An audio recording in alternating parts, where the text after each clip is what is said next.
Good morning everyone. Physics के अंदर ही आप लोगों की हेल्प करने के लिए अब मैं कुछ वीडियोस रिकॉर्ड करूँगा जिसमें मैं थ्योरेटिकल पार्ट कवर करूँगा। बाकी आप लोगों के जो डाउट हैं और जो क्वेश्चंस वगैरह हैं वो हम कोशिश करेंगे कि जूम क्लासेस पर ही कंटिन्यू करें। बाकी लॉकडाउन खुलने पर लाइव मिलेंगे तो उसके बाद तो हमारी क्लास होगी ही। तब तक के लिए अगर आप लोगों की कोई क्लास छूट जाती है और थ्योरेटिकल पोर्शन की वजह से आपके क्वेश्चंस कवर नहीं हो पाते तो उसके लिए ये वीडियो बना रहा हूँ मैं। इसके अंदर मैं अभी तो जहाँ तक पॉसिबल है किसी तरह के पेन या नोटबुक का यूज़ नहीं करूँगा।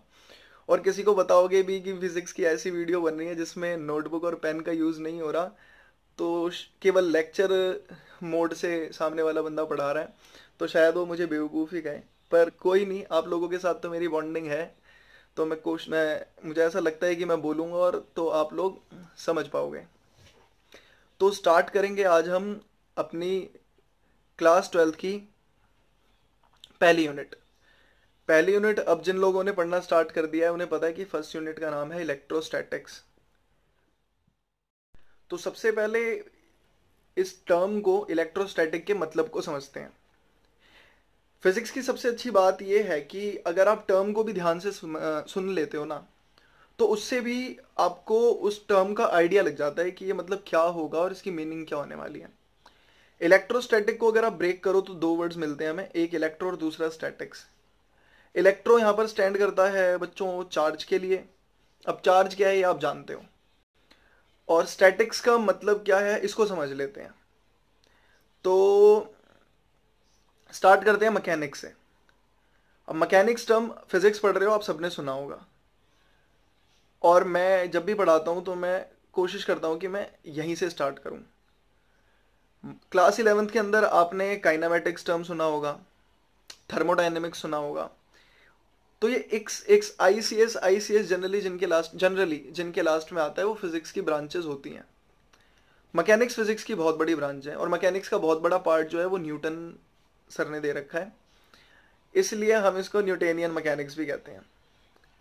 बाकी मैकेनिक्स के अंदर होता क्या है, किस चीज़ की स्टडी होती है। तो मैकेनिक्स फिजिक्स की वो ब्रांच है जिसके अंदर आप ऑब्जेक्ट की स्टेट की स्टडी करते हो। स्टेट मतलब केमिस्ट्री वाली स्टेट नहीं, लिक्विड सॉलिड गैस नहीं। स्टेट मतलब रेस्ट या फिर मोशन, बहुत ही सिंपल वर्ड है, रेस्ट या मोशन कि ऑब्जेक्ट रुका हुआ है या चल रहा है। तो मैंने कहा फिजिक्स की बहुत बड़ी ब्रांच है और इसके अंदर केवल स्टेट की स्टडी होती है। तो केवल स्टेट की स्टडी करना भी इतना आसान नहीं है कि कोई ऑब्जेक्ट कब रेस्ट में है कब मोशन में है, इस चीज़ को भी समझना, फ्रेम ऑफ रेफरेंस को समझना कि कोई ऑब्जेक्ट हो सकता है मुझे रेस्ट में दिख रहा हो पर आपके लिए वो मोशन में हो सकता है कोई ऑब्जेक्ट मोशन में हो बट स्टिल मेरे को रेस्ट में दिख रहा हो। इसके बहुत सारे एग्जांपल है, क्लास 11th में आपने इस चीज़ को बहुत अच्छे से समझा था। अब मैकेनिक्स के अंदर दोनों टाइप की स्टेट की स्टडी हो रही है, रेस्ट की भी और मोशन की भी। तो रेस्ट की अगर आप स्टडी कर रहे हो तो उस पूरी ब्रांच का नाम हम दे देते हैं स्टैटिक्स, और मोशन की स्टडी कर रहे हो तो उस पूरी ब्रांच का नाम दे देते हैं हम डायनेमिक्स। अब स्टैटिक्स के अंदर ही आता है इलेक्ट्रोस्टैटिक्स। इलेक्ट्रोस्टैटिक, इलेक्ट्रो का मतलब आपको पहले से क्लियर था चार्ज, और स्टैटिक का मतलब पता लग गया कि रेस्ट। तो इलेक्ट्रोस्टैटिक को अब अगर आप डिफाइन करोगे तो बहुत इजीली समझ में आ जाएगा कि electrostatic is the branch of physics which deals with the study of charges at rest. Clear है, चार्ज की स्टडी करेंगे। चार्ज की स्टडी हमने अभी नई नई करनी स्टार्ट करी तो चार्ज को अच्छे से पढ़ेंगे क्लास 12th के अंदर। और मैं कहूंगा कि फर्स्ट बुक में, जो आपकी फर्स्ट बुक है क्लास 12th के अंदर, उसमें केवल और केवल चार्ज की स्टडी है। स्टार्टिंग के दो चैप्टर जो है इलेक्ट्रिक चार्ज और फील्ड और इलेक्ट्रिक कैपेसिटेंस एंड पोटेंशियल, ये दोनों ही इलेक्ट्रोस्टैटिक के पार्ट हैं। मतलब इन दोनों ही चैप्टर में चार्ज को रोक कर स्टडी करेंगे। हमें कोई नई चीज मिली है, नई नहीं मतलब आप जानते हो इसके बारे में पर इसकी स्टडी करना स्टार्ट कर रहे हैं तो इसलिए हमारे लिए नया है। अब हमें कुछ नया मिला चार्ज, तो चार्ज को रोका, अपने सामने रखा, और अब इसके बारे में जितनी प्रॉपर्टीज पढ़ सकते हैं समझ सकते हैं उसे समझेंगे अच्छी तरीके से कि एक चार्ज है। चार्ज है तो दूसरे चार्ज पे फोर्स लगाएगा जिसे इलेक्ट्रोस्टैटिक फोर्स ऑफ अट्रैक्शन और रिपल्शन बोलते हैं, या कोलम्बिक फोर्स भी बोलते हो आप। तो ये फोर्स कितना लगाएगा इसके आसपास, अच्छा अगर फोर्स लगाएगा तो या कितने भी डिस्टेंस से फोर्स लगा सकता है, या इसके आसपास एक कोई पर्टिकुलर ऐसा रीजन है जिसके अंदर अगर कोई दूसरा चार्ज आता है तभी उस पर फोर्स लगाएगा।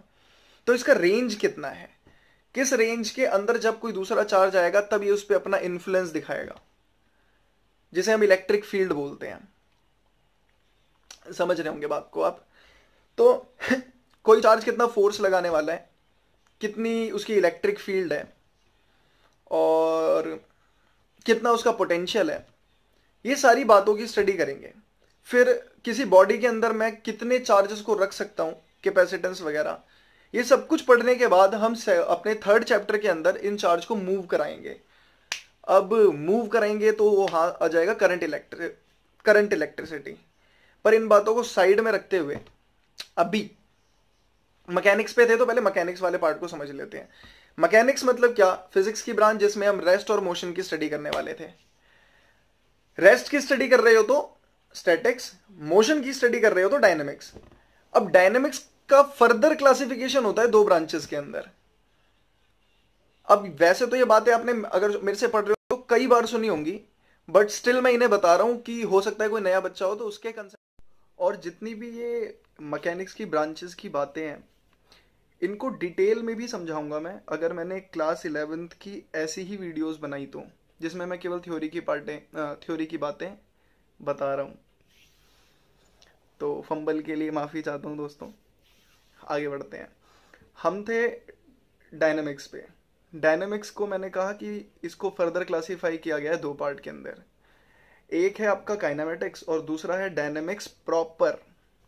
अब इसके अंदर क्या है, क्योंकि डायनेमिक्स में तो मोशन की स्टडी करोगे, तो इसको दो पार्ट में क्लासीफाई कर दिया, काइनेमेटिक्स और डायनेमिक्स प्रॉपर में। तो काइनेमेटिक्स ये टर्म आपने सुना होगा क्लास 11th की आपके फिजिक्स के तीसरा और चौथा चैप्टर जो है वो इसी का पार्ट था, काइनेमेटिक्स का। काइनेमेटिक्स में हम मोशन को स्टडी करते हैं बिना उसके कॉज को कंसीडर किए हुए, कि अगर एक ऑब्जेक्ट मूव कर रहा है तो दैट्स इट। वो मूव क्यों कर रहा है इस बात पे हमें नहीं जाना।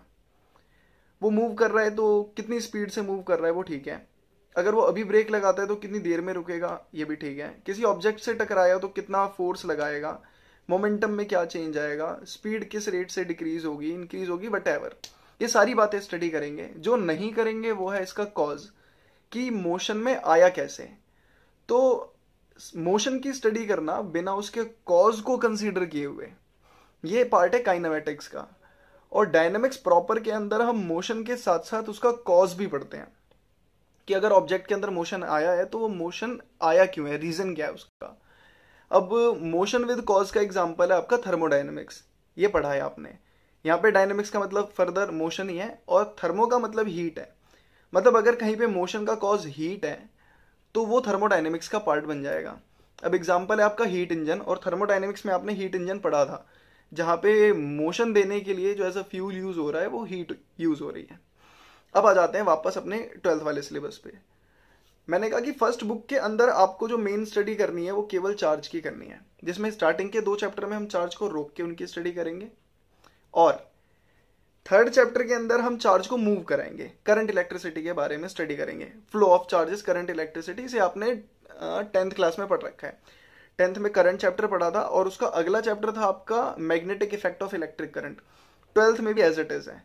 चार्ज अगर मूव कर रहा है तो करंट बनेगा, और साथ साथ एक और इफेक्ट क्रिएट करता है अपने आसपास, मैग्नेटिक इफेक्ट क्रिएट करता है। उसकी स्टडी होगी अगले चैप्टर में। फिर अगला चैप्टर आपका मैग्नेटिज्म है, उसमें भी मैग्नेट्स के बारे में पढ़ेंगे, उनके टाइप्स के बारे में पढ़ेंगे, डाया, पैरा, फेरो वगैरह। और फिर किसी के मन में आया कि अगर एक चार्ज मूव कर रहा है, वो अपने आसपास मैग्नेटिक फील्ड बना रहा है, तो अगर मैं किसी चार्ज को मैग्नेटिक फील्ड में रखूं तो क्या वो मूव करेगा। ऐसी कुछ बातें आई होंगी, जिससे अगर वो मैग्नेटिक फील्ड की हेल्प से मूव कर जाता है, चार्ज मूव कर जाता है आपकी मैग्नेटिक फील्ड की हेल्प से, तो इसका मतलब आप करंट बनाने में कामयाब हो गए, और हम हो भी चुके हैं। और उस करंट का नाम भी रखा हुआ है हमने, अल्टरनेट करंट। तो उससे पहले का एक चैप्टर है EMI, फिर ये आएगा आपका अल्टरनेट करंट। अब देखो यहाँ तक जितनी भी स्टडी हुई है केवल चार्ज की हुई है, और इसका जो अगला चैप्टर है वो है आपका EMW, इलेक्ट्रोमैग्नेटिक वेव। अब ये क्या है कि अगर चार्ज मूव कर रहा है पर कांस्टेंट वेलोसिटी के अलावा एक्सेलरेट कर रहा है, उसकी वेलोसिटी बढ़ रही है या फिर कम हो रही है, तो एक्सेलरेट या रिटार्ड होते हुए अपने में से इलेक्ट्रोमैग्नेटिक वेव्स एमिट करता है। अब EMW इलेक्ट्रोमैग्नेटिक वेव क्या है, इनके बारे में थोड़ा सा आइडिया, डिटेल तो नहीं, पर आपने क्लास 11th में लिया होगा लास्ट चैप्टर वेव्स में, इसके इंट्रोडक्शन के अंदर जब वेव्स के बारे में आपको बताया गया होगा तो टाइप्स ऑफ वेव भी समझाई गई होंगी। तो शायद इतना ही पढ़ा हो आपने कि इलेक्ट्रोमैग्नेटिक वेव ऐसी वेव्स होती हैं जिन्हें ट्रैवल करने के लिए किसी भी टाइप की मीडियम की रिक्वायरमेंट नहीं होती। वो बिना किसी मीडियम के ट्रैवल कर सकती हैं। जैसे मैं अभी बोल रहा हूँ और आप इन केस मेरे सामने ही होते, तो यहाँ पर आपको सुनने के लिए जो साउंड है, साउंड वेव्स हैं, इन्हें ट्रैवल करने के लिए मीडियम की रिक्वायरमेंट है। मतलब अगर इस रूम में हवा नहीं होती तो आप मेरी बातों को नहीं सुन सकते थे, पर स्टिल आप मेरे को देख पाते। लाइट जो है, लाइट एक इलेक्ट्रोमैग्नेटिक वेव का एग्जांपल है। इसे ट्रैवल करने के लिए किसी भी टाइप की कोई मीडियम की रिक्वायरमेंट नहीं है। सन से लेकर अर्थ तक पहुंच रही है, बीच में कोई मीडियम नहीं है। तो कहने का सेंस ये है कि पूरी फर्स्ट बुक के अंदर आपको चार्ज की स्टडी करनी है, और सेकंड बुक से फिर आपका ये इलेक्ट्रोमैग्नेटिक वेव के बाद से लाइट, क्योंकि लाइट भी एक इलेक्ट्रोमैग्नेटिक वेव है, इसकी स्टडी स्टार्ट होती है, ऑप्टिक्स वगैरह आती है। खैर इतनी आगे ना जाके अब हम वापस आ जाते हैं अपने फर्स्ट चैप्टर की ओर, जो इलेक्ट्रोस्टैटिक का पार्ट है और जिसका नाम है इलेक्ट्रिक चार्ज एंड फील्ड।